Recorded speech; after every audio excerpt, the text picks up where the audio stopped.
कभी किसी को ट्रेडमिल पर दौड़ते देखा है? पसीना बह रहा है, सांसें फूल रही हैं। हाँ, और पहुंचते वहीं के वहीं है, 1 इंच भी आगे नहीं बढ़ते।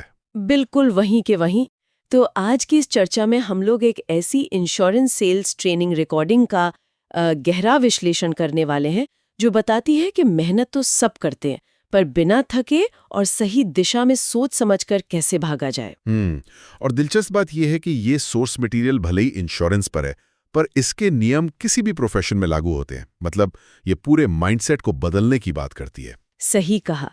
तो सबसे बुनियादी बात से शुरू करते हैं, एक निश्चित लक्ष्य। सोर्स में एक बड़ी ही प्रैक्टिकल सलाह दी गई है, एक विजुअल साइन बोर्ड बनाने की। Visual sign board? अच्छा, वो टारगेट लिखने वाला। हाँ, जैसे अगर टारगेट 50 पॉलिसी बेचने का है तो उसको एग्जैक्ट डेट के साथ लिखकर ऐसी जगह लगाएं जहां रोज सुबह और रात को नजर पड़े। मैं तो इसको एक मेंटल जीपीएस की तरह देखती हूँ। मतलब अगर मंजिल सेट नहीं है तो गाड़ी बस गोल गोल घूमती रहेगी। मेंटल जीपीएस, बड़ी सटीक तुलना है। और इस जीपीएस को सेट करने के बाद ना, रास्ते के गड्ढों के लिए भी तैयार रहना होगा। रास्ते के गड्ढे मतलब वो लोगों का ना बोलना? बिल्कुल। सोर्स इस बात पर बहुत जोर देता है। सबसे पहले ना सुनने की आदत डालनी होगी, क्योंकि डर ही अक्सर पहला कदम उठाने से रोकता है। अगर कोई पहले दिन से ही रिजेक्शन को नॉर्मल मान ले तो ध्यान सिर्फ मंजिल पर रहता है। एग्जैक्टली। वो डर पर फोकस नहीं करता फिर। अच्छा, मंजिल सेट हो गई, रुकावटें पता चल गई, पर रोज चलने का अनुशासन कहाँ से लाएं?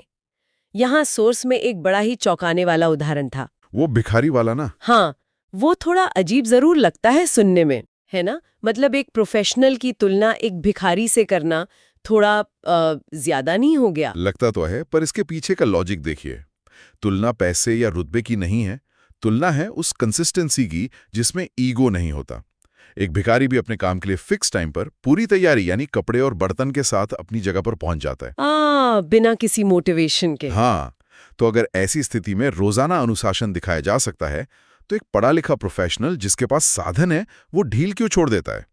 इसलिए सोर्स कहता है कि रोजाना कम से कम 2 घंटे सिर्फ क्लाइंट कम्युनिकेशन और नई चीजें सीखने पर लगाने चाहिए। बिना किसी छुट्टी के? बिना किसी छुट्टी के।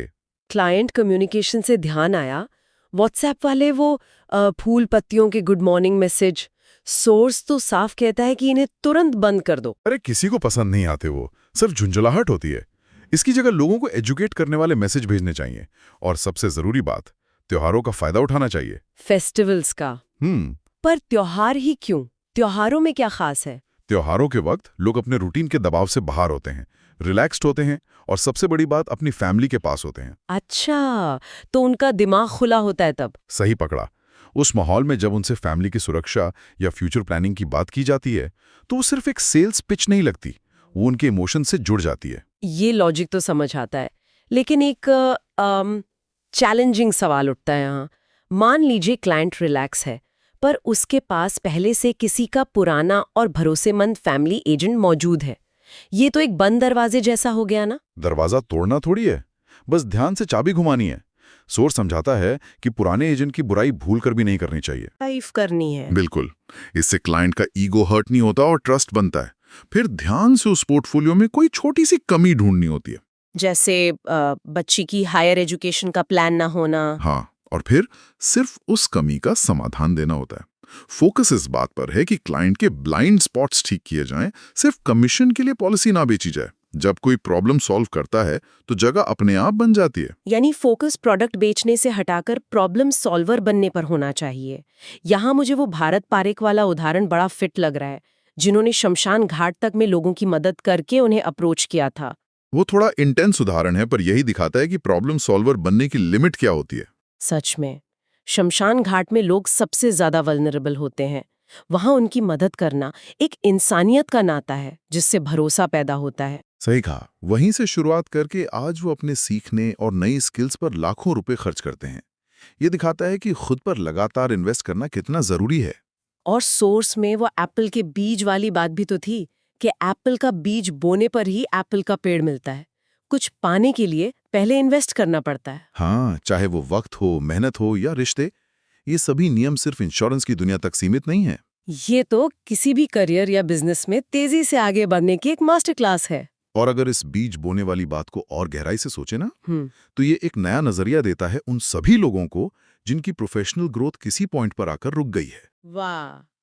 तो इसी विचार के साथ चर्चा को विराम देते हैं। अगर कुछ बड़ा हासिल करने के लिए पहले बीज बोना जरूरी है, तो अगर किसी इंसान की प्रोफेशनल ग्रोथ रुकी हुई है, तो ऐसी कौन सी नई स्किल या आदत का बीज है जो उसने अब तक बोया ही नहीं है? सोचने वाली बात है, बहुत ही गहरा सवाल है।